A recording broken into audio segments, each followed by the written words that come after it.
Baik, terima kasih atas waktu yang diberikan kepada saya selaku tim pro pada mosi kita kali ini, yaitu adalah Dewan ini melarang yang secara kredibel dituduh korupsi untuk mencalonkan diri sebagai jabatan publik. Sebelum saya masuk pada argumen serta poin-poin penting mengenai perdebatan kita pada kali ini, izinkan saya menyampaikan definisi serta urgensi maupun latar belakang mengenai mosi kita pada kali ini. Yang pertama adalah definisi. Yang pertama, kata kunci dari dewan. Yang pertama adalah dewan, badan yang terdiri atas beberapa orang saja. Yang kedua adalah melarang, memiliki arti atau tidak memperbolehkan sesuatu. Selanjutnya adalah kredibel atau kredibilitas, yaitu perihal yang dapat dipercaya maupun dapat diyakinkan.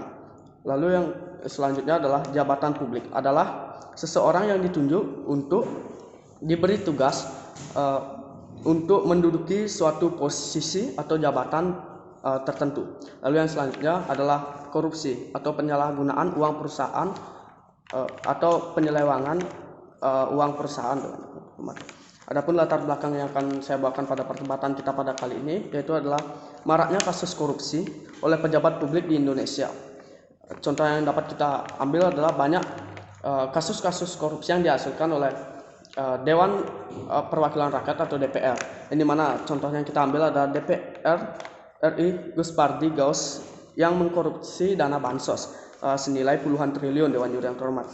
Adapun urgensi yang akan saya bawakan di sini adalah mengurangi pada mosi kita kali ini adalah mosi kita harus dilakukan karena berfungsi untuk mengurangi dan menghilangkan kasus-kasus korupsi di Indonesia, terutama pada pejabat publik di Indonesia, Dewan Juri terhormat. Adapun efek jangka panjang dihasilkan dari mosi ini adalah Indonesia akan menjadi negara maju, yang dimana memang tujuan dari negara kita Indonesia itu adalah menjadi negara maju, Dewan Juri terhormat, dan terbebas dari kasus-kasus korupsi. Adapun argumen yang akan saya bawakan pada perdebatan kita pada mosi kali ini adalah di Indonesia sangat banyak atau marak kasus korupsi oleh pejabat-pejabat tinggi, Dewan Juri terhormat. Adapun contoh yang sering kita dengar pada berita-berita yaitu adalah kasus korupsi DPR atau Dewan Perwakilan Rakyat kita sendiri, Dewan Juri terhormat.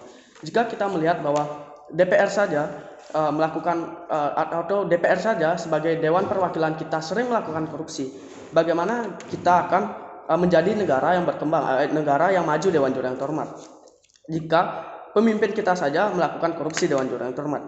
Melihat bahwa mereka sebelum menjadi DPR pun mereka telah disumpah di bawah kitab, Dewan Juri yang terhormat. Artinya mereka pada saat itu memang takut pada Tuhan, Dewan Juri yang terhormat. Tapi seperti yang kita tahu saat ini DPR banyak melakukan kasus korupsi, Dewan Juri yang terhormat. Jadi mereka mengingkari pada sumpah mereka saat dilantik menjadi Dewan Perwakilan Rakyat, Dewan Juri yang terhormat.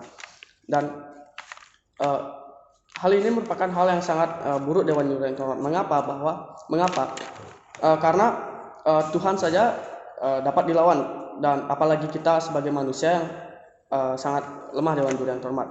Adapun contoh lain yang korupsi oleh DPR yang pertama adalah Juliari Batubara yang korupsi dana bansos hingga puluhan miliar, Dewan Juri yang terhormat. Hal tersebut dapat memicu lambatnya pertumbuhan ekonomi dan meningkatnya kemiskinan, Dewan Juri yang terhormat.